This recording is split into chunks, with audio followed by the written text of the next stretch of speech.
बिहार के सासाराम में मैट्रिक के छात्र का कर दिया गया कत्ल। नकल नहीं करने की वजह से दिया गया वारदात को अंजाम। नमस्कार, आप देख रहे हैं देशवा न्यूज, आपके साथ मैं राजनंदनी। मैट्रिक की परीक्षा चल रही है। परीक्षा को लेकर के बच्चे जो हैं काफी ज्यादा उत्सुक हैं। मैट्रिक का एग्जाम देंगे, फिर आईए में जाएंगे, लेकिन सासाराम से एक हैरान कर देने वाली खबर सामने आई है, जिसको सुनकर आप भी हैरान हो जाएंगे कि इतने छोटे से बात पर किसी की जान कैसे ली जा सकती है। क्या जान इतनी सस्ती हो गई है कि कोई भी आए मार दे इतनी छोटी छोटी बात पर। तो जो ट्रेन में कहा जाता है ना कि यात्रीगण कृपया ध्यान दें, गाड़ी नंबर फलना चलना, तो अब ये कहावत लगता है कुछ वक्त के बाद चलने वाला है कि यात्रीगण कृपया ध्यान दें, आपकी जान अब बहुत सस्ती है। आप सोच रहे होंगे कि ये सब क्यों बोल रही हूं। आपको बता दो तो सासाराम में मैट्रिक एग्जाम में नकल नहीं करने दिया गया, जिसके बाद से जो छात्र है वो वहीं पर मनमुटाव हो जाता है और मनमुटाव इतना ज्यादा बढ़ जाता है कि एग्जाम खत्म होते ही हाईवे पर जाकर गोली से मार दिया जाता है।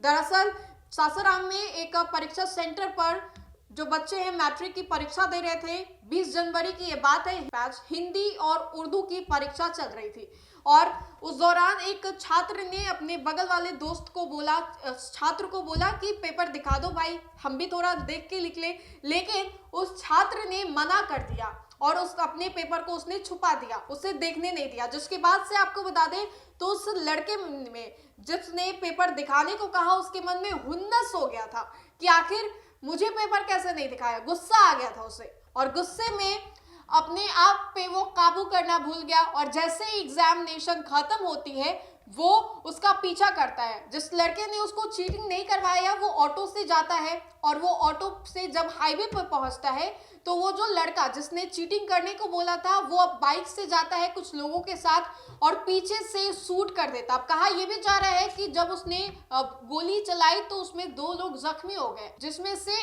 एक मौके पर उसकी मौत हो जाती है और इलाजरत है और एक जो है वो मौके पर उसकी मौत हो जाती है। एक के हाथ में गोली लगती है तो दूसरे के पीठ में गोली लगती है। लेकिन जो खबर सामने आ रही है वो वाकई चौंका देने वाली है। अब हम आपको बता दें तो वहां के जो एसपी है उनका क्या बयान सामने आया है, आप सुनिए।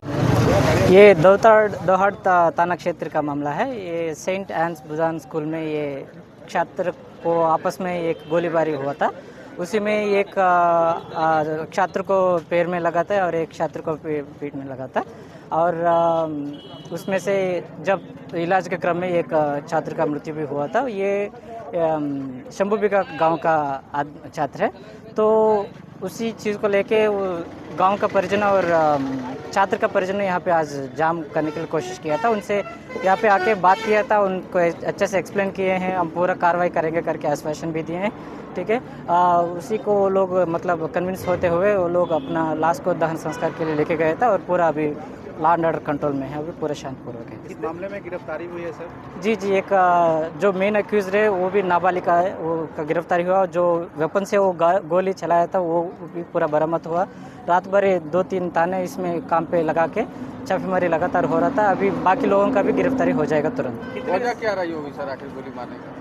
ये मामला अभी बात प्रकाश में आ रहा है कि एग्जामिनेशन हॉल में पेपर नहीं दिखाने का वजह बताया जा रहा है। उसका वो जांच का बिंदु है, अभी हम पता कर लेंगे उस क्या है। कितनी संख्या में थे सर गोली मारने वाले? 2-3 लोग होंगे। कितने लोग अभी कुल संख्या तो पता नहीं। ठीक है, एक का मेन एक्यूज का तो गिरफ्तार हो चुका है। 2-3 लोगों का अभी उन लोगों के खिलाफ अभी छापेमारी चल रहा है। तो अब देखिए प्रदर्शन किया जा रहा है। सासाराम के मुफस्सिल थाना की ये तस्वीर सामने आई है, जहां पर जो बच्चे हैं, जो छात्र हैं, वो सड़क पर बैठकर आंदोलन कर रहे हैं, बैठे हुए कि आखिर कैसे किसी छात्र के साथ ऐसा हो सकता है। और आपको याद होगा कि कुछ दिन पहले ही प्रगति यात्रा के दौरान मुख्यमंत्री नीतीश कुमार सासाराम पहुंचे थे। हाईवे पर तो सीसीटीवी कैमरास होते हैं।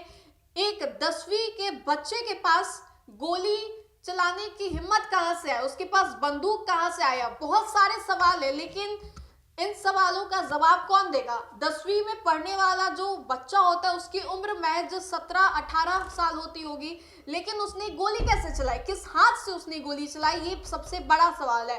वहां के जो पुलिस प्रशासन है उनका भी हमने आपको बयान सुनाया, साथ ही साथ जो छात्र हैं वो किस तरीके से सासाराम में प्रदर्शन कर रहे हैं मुफस्सिल थाना क्षेत्र में, वो भी हमने आपको दिखाया। मुफस्सिल थाना क्षेत्र की ये खबर थी। अब आप अपनी राय हमें कमेंट सेक्शन में बताएं कि इस लड़के के पास कहां से बंदूक आई, कहां से इसको हिम्मत मिला कि नकल नहीं करने दिया तो गोली चला दिया जाए।